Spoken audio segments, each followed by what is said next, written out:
அஸ்ஸலாமு அலைக்கும் வரஹ்மத்துல்லாஹி வபரகாத்துஹு. அன்பார்ந்த சகோதர சகோதரிகளே, அல்லாஹ்வின் தூதர் ஸல்லல்லாஹு அலைஹி வஸல்லம் அவர்கள் அல்லாஹ் கூறுவதாக சொன்னார்கள், வஇஸ்ஸதி லா அஜ்மஉ அலா அப்தி ஹௌஃபைனி வ அம்னைனி. என் கண்ணியத்தின் மீது ஆணையாக நான் என் அடியாருக்கு இரண்டு பயங்களையும் இரண்டு பாதுகாப்புகளையும் ஒன்றாக கொடுப்பதில்லை என்று கூறினார். இதா காஃபனி ஃபித் துன்யா அம்மன்துஹு யௌமல் கியாமா. இந்த உலகத்திலே எவன் ஒருவன் என்னை அஞ்சுகிறானோ அவனுக்கு நான் மறுமை நாளில் பாதுகாப்பு அளிப்பேன். வ இதா அமினனி ஃபித் துன்யா அகஃப்துஹு ஃபில் ஆஹிரா. யார் இவ்வுலகில் என்னை அஞ்சாமல் பாதுகாப்பாக இருந்தால் நான் அவரை மறுமையிலே பயமுறுத்துவேன் என்று அல்லாஹ் கூறுவதாக நபி ஸல்லல்லாஹு அலைஹி வஸல்லம் அவர்கள் சொன்னார்கள். ஆக அல்லாஹுவை அஞ்சியவர்களாக நாம் இருக்க வேண்டும். அல்லாஹுவை அஞ்சக்கூடிய மனிதன்தான் இந்த உலகத்தில் நாளை மறுமை நாளையில் எந்த பயமும் இல்லாமல் இருப்பான். இந்த உலகத்தில் அல்லாஹ்வுடைய அச்சம் இல்லாமல் நிம்மதியாக எவன் ஒருவன் இருக்கிறானோ நாளை மறுமை நாளையில் அல்லாஹ் அவனை பயமுறுத்தாட்டுவான்.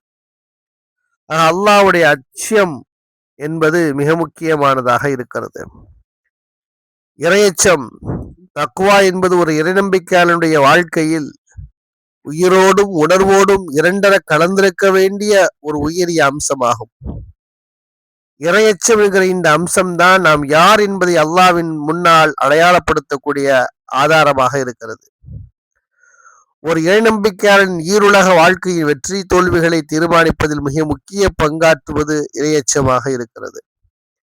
அதனால்தான் அல்லாஹு தாலா அருள்மறை திருக்குர்ஆனிலே சுமார் 258 இடங்களில் தக்வாவை குறித்து அல்லாஹ் பேசுகிறார். சுமார் 70 இடங்களில் இங்கு அல்லாஹ்வை பயந்து வாழுங்கள் என்பதாக முஃமின்களை நோக்கி நேரடியாக ஆணை பிறப்பிக்கிறார். ஆக இந்த இறையச்சம் சரியாக இருந்தால்தான் அவனுடைய வணக்க வழிபாடு, சமூக, பொருளாதார, தனிமனித வாழ்க்கை, இல்லற வாழ்க்கை, கூட்டு வாழ்க்கை, நீதி, நிர்வாகம், அரசியல், கொடுக்கல் வாங்கல் என மனித வாழ்வோடு பின்னி பிணைந்திருக்கிற அத்துணை துறைகளிலேயும் இறையச்சம் என்பது இடம்பெற்றிருக்க வேண்டும். இறையச்சம் இருக்கும் பட்சத்தில் அத்தனை துறைகளும் சிறப்பான முறையில் அது நடைபெறும். அதனால்தான் அல்லாஹு தஆலா குர்ஆனில் சொல்லுகிறானே, உமையத்தகில்லாஹ யஜ்அல் லஹு மக்ரஜா. யார் இறைவனை அஞ்சுகிறார்களோ அல்லாஹ் அவர்களுக்கு பல பாதைகளை திறந்து கொடுக்கிறார்.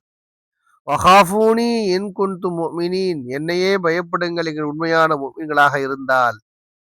அல்லாஹ்வை அஞ்சி வாழக்கூடிய மனிதர்களாக இந்த உலகத்தில் நாம் இருக்கிற பொழுது நாளை மறுமை நாளையில் எந்த பயமோ துக்கமோ துயரமோ இல்லாமல் நிம்மதியாக நாம் இருக்க முடியும். ஆக அல்லாஹ்வை அஞ்சக்கூடிய மக்களாக நம் அனைவரையும் அல்லாஹ் ஆக்கி அருள் புரிவானாக. அஸ்ஸலாமு அலைக்கும்.